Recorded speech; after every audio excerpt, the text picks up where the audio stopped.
MidCon Construction Activity Report, January 17, 2014. All new pipelines inside the tank farm have been sealed and painted, which is the final step for the pipelines.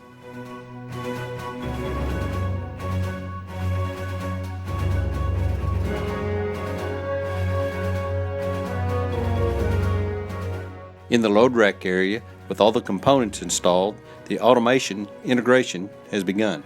Lee Hardwick, our automation expert, will now walk us through the load rack. So it starts is when the trucks will come into the load rack. They'll hook up their ground and overfill protection using the scully and the ports.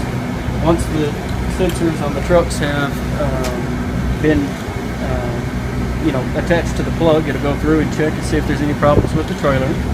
Once everything has been verified, it'll send the signal back and it'll turn on a permissive for the lane to start loading. So after everything has been hooked up to the truck safely as far as the ground, and it checks to each one of the compartments to make sure that they're not overfilled, and we'll start the loading process by having the driver enter his information into our multi-load 2 RCU screens.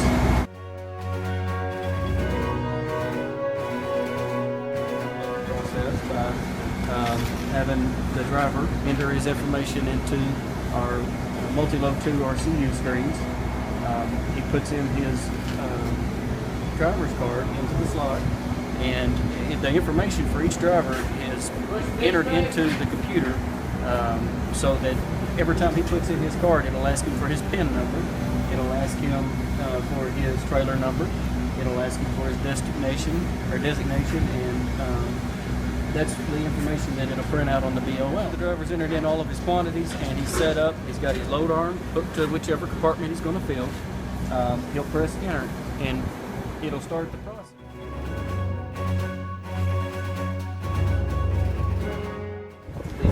The turbine meter, it comes up to a spool piece, and this is what controls that it will stop and start the flow, and it will control it at whatever flow rate you set it up for. This is the control valve.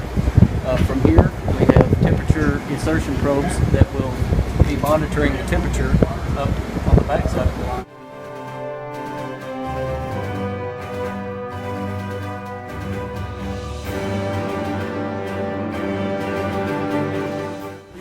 He will unhook his arm, he'll pull his card, and all the information that he's entered, plus the quantities that he has put onto his truck, will be recorded and stored up to the server inside, and then it'll print out a BOL that he can take and use for his custody transfer.